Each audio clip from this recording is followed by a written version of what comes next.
Episode 32 की शुरुआत वहीं से होती है जहां से हमारा पिछला एपिसोड खत्म हुआ था। तो पिछले एपिसोड में हमने देखा था कि सुसिन उस छोटू मास्टर का मार मार के भूत बना देता है। इसके बाद वह सीनियर के पैरों में पड़कर माफी मांगने लग जाता है। फिर उसे देखकर वह आदमी सोचता है चलो शुक्र है भगवान का, आखिर इसने माफी मांग ही ली, वरना तो इसको आज इसका बाप भी नहीं पहचान पाता। फिर वह सुसिन से कहता है फैक्शन मास्टर सू, क्या अब हम अपने छोटू मास्टर को वापस ले जा सकते हैं? तब सुसिन कहता है अरे भाई बिल्कुल। फिर वह उस चून की बोरी को पकड़कर सीधा उस आदमी पर फेंक देता है। फिर वह कहता है जा इस चून की बोरी को ले जा यहाँ से, और हाँ मेरा पैगाम तुम्हारे फैक्शन मास्टर को दे देना, उसे बोलना कि सुसिन ने इस मैटर के रिगार्डिंग एक्सप्लेनेशन की डिमांड की है। फिर वह आदमी कहता है फैक्शन मास्टर सू, हमने तो आपको ऑलरेडी आंसर दे दिया है, तो अब आप हमसे चाहते क्या हो? तब सुसिन कहता है अभी तो सिर्फ बच्चों के बीच का झगड़ा सेटल हुआ है, पर ओशियन फैक्शन की मैन पावर बिना मेरी परमिशन के जो स्काई ओक फैक्शन में आई है वो मैटर अभी तक सेटल नहीं हुआ है। फिर वह आदमी कहता है ठीक है फैक्शन मास्टर, मैं डेफिनेटली आपका मैसेज उन तक पहुंचा दूंगा। ये कहकर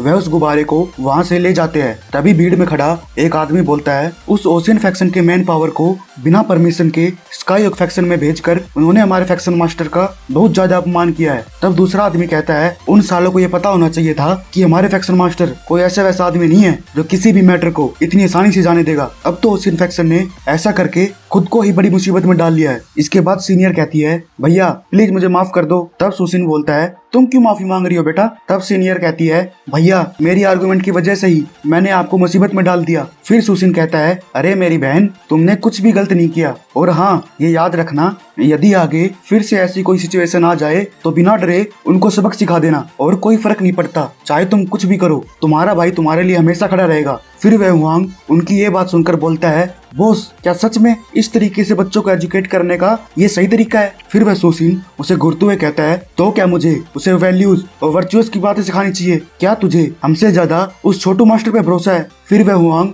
डरते हुए कहता है ना ना ना ना बिल्कुल भी नहीं बॉस। फिर सुसिन जाते हुए कहता है अरे सुन छोटे, अपने लोगों को बोलना कि आउटसाइडर से सावधान रहे, क्योंकि वो ओशियन फैक्शन आज के कन्फ्लिक्ट के बाद कुछ ना कुछ कांड जरूर करेगी। तब वह हुआंग बोलता है ठीक है बॉस, मैं ये खबर सभी तक पहुंचा दूंगा। इसके बाद सीन ओशियन फैक्शन पर जाती है जो आपस में बात कर रहे होते हैं। अरे यार क्या मूर्ख आदमी है वो जियांग, वो ऐसे कैसे हमें बिना इन्फॉर्म किए अपने बेटे को स्काई ओक फैक्शन में भेज सकता है? तब ओशियन फैक्शन का मेन लीडर जियांग बोलता है हम इस मैटर को आसानी से सुलझा सकते थे, पर उस साले जियांग के लोगों ने सुसिन की बहन को ऑफेंड कर बहुत बड़ी गलती कर दी है। भाइयों ये मेन लीडर जियांग और उस छोटू का बाप जियांग दोनों अलग अलग है। तब ओशियन फैक्शन का को फैक्शन मास्टर यांग बोलता है ये तो बस बच्चों के बीच की मामूली सी लड़ाई थी ना, तो वह इस बात को इतना बड़ा क्यों रहा है? ये साला सुसिन अब कुछ ज्यादा ही घमंडी हो रहा है, उसकी हिम्मत कैसे हुई हम लोगों से एक्सप्लेनेशन डिमांड करने की? इसके बाद वो दूसरा को फैक्शन मास्टर चोंग मिंग बोलता है अरे भाई यांग जिस तरीके का उसका टैलेंट है ना, उसका एरोगेंट होना बनता ही है, और अगर बात करें हमारे फैक्शन की तो इसमें सबसे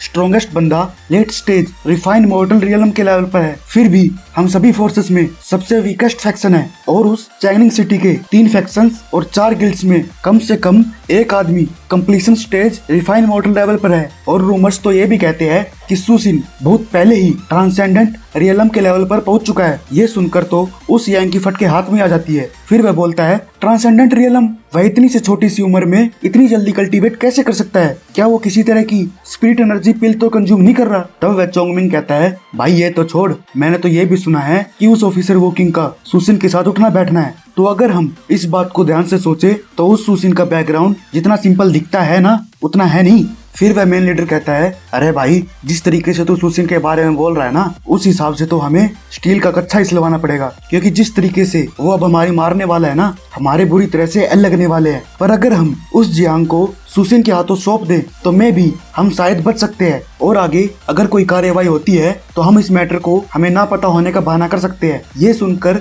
वह यांग बोलता है फैक्शन मास्टर हम ऐसा नहीं कर सकते, अगर हमने ऐसा किया तो हम भी उस स्काई ओक फैक्शन के पहले लीडर की तरह अपने लोगों से भरोसा खो देंगे। फिर वह मेन लीडर कहता है तो झोपड़ी के तू ही बता दे हम क्या करें?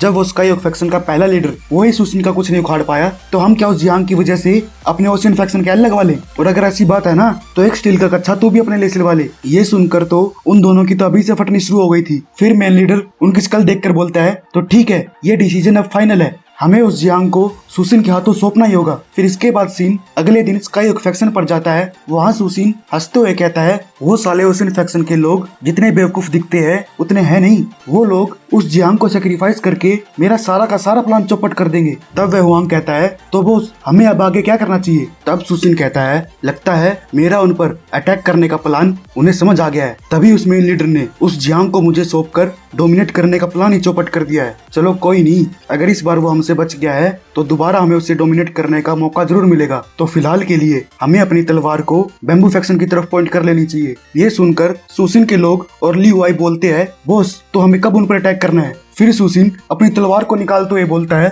भाइयों आज रात ही हम उन पर अटैक करेंगे, यही टाइम है उनसे अपनी एटर्नल पैविलियन को वापस लेने का। तो तैयार हो जाओ भाइयों उन बैम्बू फैक्शन के लोगों की माँ बहन एक करने के लिए। उसकी बातों को सुनकर सभी लोग जोश से भर जाते हैं। इसके बाद एक आदमी भागते हुए बैम्बू फैक्शन में जाता है। फिर वह उस वीफैंग को रिपोर्ट देता हुआ कहता है बॉस वो स्काई ओक फैक्शन के लोग 4 घंटों में ही इस सिटी पर हमला करने के लिए पहुंच जाएंगे। उन सालों ने इतनी जल्दी हमारे एटर्नल पैविलियन के आधे हिस्से पर कब्जा कर लिया है और अगर ऐसा ही चलता रहा तो हम जल्द ही अपनी पूरी सिटी खो देंगे। ये सुनकर वह चैन और किंग युआन शौक के मारे वहीं फ्रीज हो जाते हैं। फिर वह वीफैंग उन लोगों को देखकर हंसते हुए बोलता है अब आएगा ना मजा, जाओ सालो मरवा लो उससे अपनी, तुम लोग यही डिजर्व करते हो। तुम साले मेरा यूज करके बैम्बू फैक्शन पर कंट्रोल करना चाहते थे, अब करवा लो सालो अपनी ऐसी तैसी, तुम्हारा बाप आ रहा है तुमसे लड़ने। फिर वह चैन उससे कहता है अबे साले तू थोड़ा सा झोपड़ी वाला है क्या, तू इस सिचुएशन में ऐसे कैसे आ सकता है। इसके बाद किंग युआन कहता है अबे साले हम तो सिर्फ बिना किसी ऑफिशियल अथॉरिटी के इस बैम्बू फैक्शन को कंट्रोल कर रहे थे, तो तुझे क्या लगता है अगर आज ये बैम्बू फैक्शन एलिमिनेट हो जाता है तो तू क्या यहाँ से इतनी आसानी से भाग जाएगा।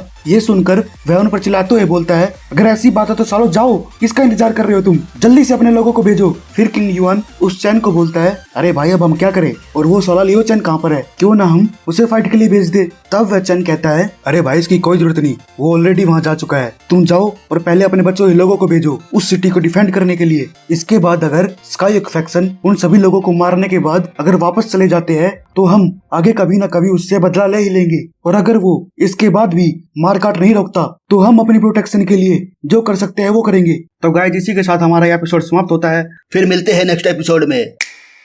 अच्छा है।